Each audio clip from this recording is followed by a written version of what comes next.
کہ عالمی نظام خلافت دنیا کی تقدیر مبرم ہے کہ اب وہ کشاکش اپنے کلائمیکس کو پہنچنے والی ہے کہ اسلام کا مقابلہ کرنے کے لیے یہودی اور ان کے سپورٹرز وہ کھڑے ہو جائیں گے پوری طاقت کے ساتھ، اور بظاہر ایسا محسوس ہوگا کہ اسلام جو ہے اس کا چراغ گل ہو جائے گا۔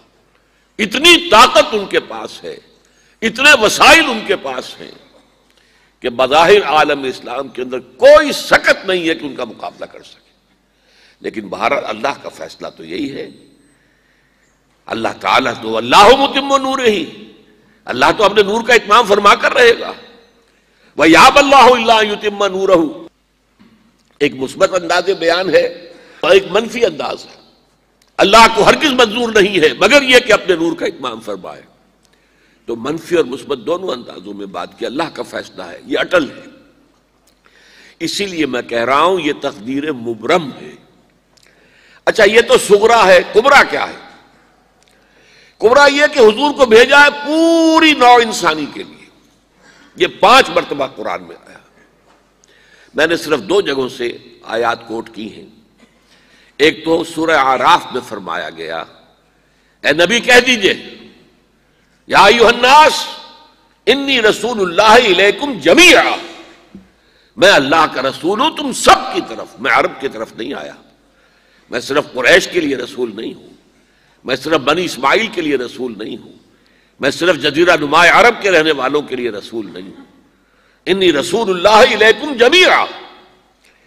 اور سورہ سبا کے اندر یہ میرے نزدیک اس موضوع پر قرآن مجید کا ضربہ سلام ہے، وَمَا أَرْسَلْنَاكَ إِلَّا كَافَّةً لِلنَّاسِ بَشِيرًا وَنَذِيرًا، اے محمد ہم نے نہیں بھیجا ہے آپ کو مگر پوری نوع انسانی کے لیے بشیر اور نذیر بنا کر۔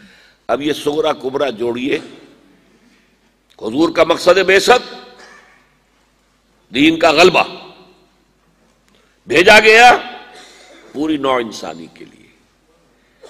گویا کہ یہ مقصد بعثت کب مکمل ہوگا؟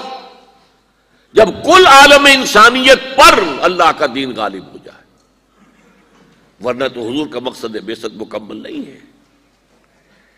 اسی کو کہا تھا اقبال نے، وقت فرصت ہے کہاں، کام ابھی باقی ہے، نور توحید کا اتمام ابھی باقی ہے۔ تو پہلی بات تو از روح قرآن صغرا کبرا جوڑنے سے جو نتیجہ نکلا کہ کل روح ارضی پر، کل عالم اسلامی پر اللہ کا دین غالب ہوگا۔ اللہ کے دین کے غالب ہونے کا مطلب کیا؟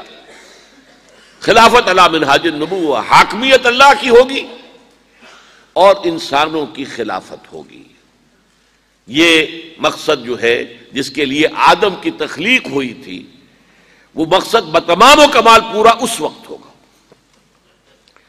اب آئیے احادیث شریفہ کی طرف۔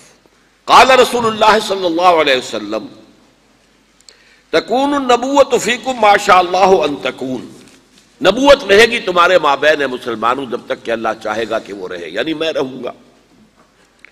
ثم یرفع اللہ اذا شاء یرفعها، پھر اللہ اسے اٹھا لے گا جب اللہ چاہے گا کہ اسے اٹھا لے، یعنی پھر میرا انتقال ہو جائے گا، نبوت ختم ہو جائے گی۔ اب تمہارے مابین نبوت کی برکات و سعادتیں نہیں رہے گی۔ ثم تکون خلافت علی منہاج النبوہ، میں نے واضح کیا تھا کہ حدیث کی اصطلاح اصل میں یہ ہے، خلافت علی منہاج النبوہ۔ خلافت راشدہ کی اصطلاح جو ہے وہ حدیث میں نہیں آئی ہے۔ پھر اس کے بعد ایک دور ہوگا خلافت کا جو بالکل نبوت کے طریق پر ہوگی، نبوت کے نقش قدم پر ہوگی، جو نظام میں نے قائم کیا جوں کا توں، بغیر کسی بال کے فرق کے وہ قائم رہے گا۔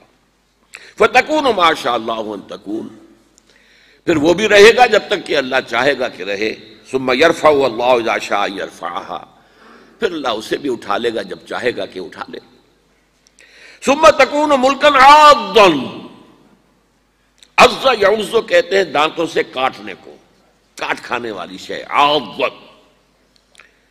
فرمایا پھر اس کے بعد ایک دور آئے گا جو کاٹ کھانے والی ملوکیت کا دور ہوگا۔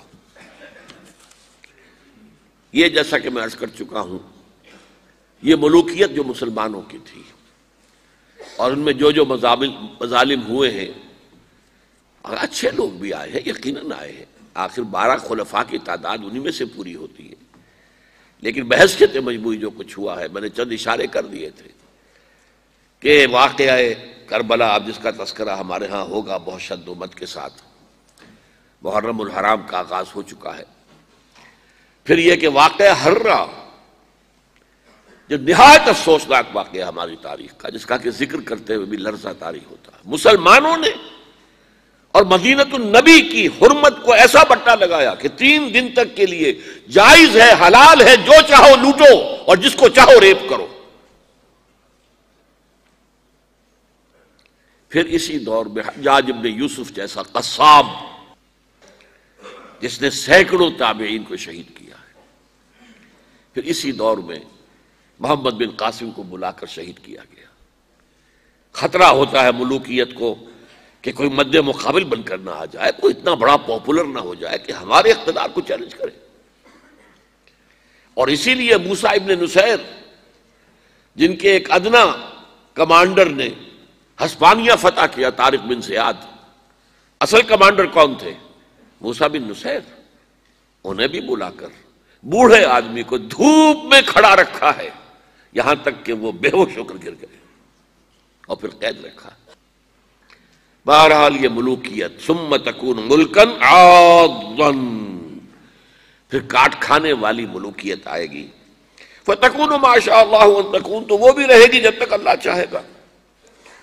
ثم یرفع اللہ اذا شاء یرفعها، پھر اللہ اٹھا لے گا اسے بھی جب چاہے گا۔ ثم تکون ملکن جبریا، پھر ایک مجبوری والی ملوکیت آئے گی، غلامی والی۔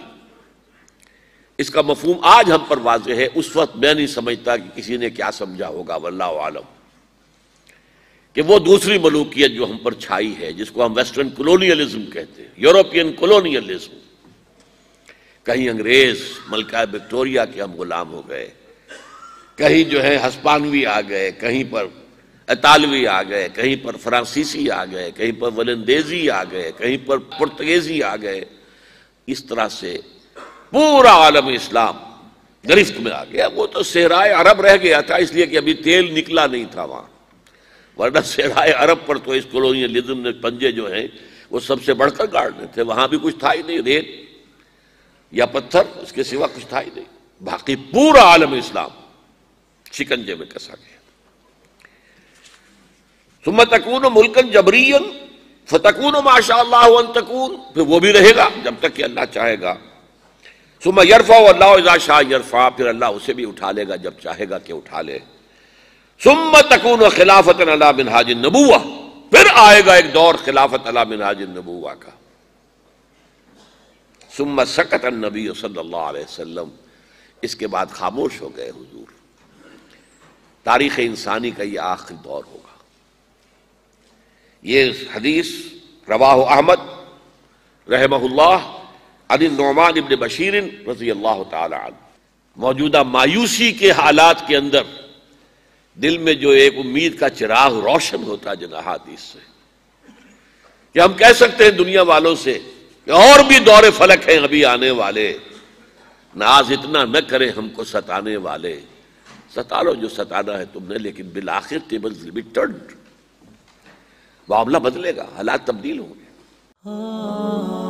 خليل بالقرآن هو إمامنا على هداية الله آمتنا، كلام ربنا هدايتنا، عطاء جبريل على رسولنا.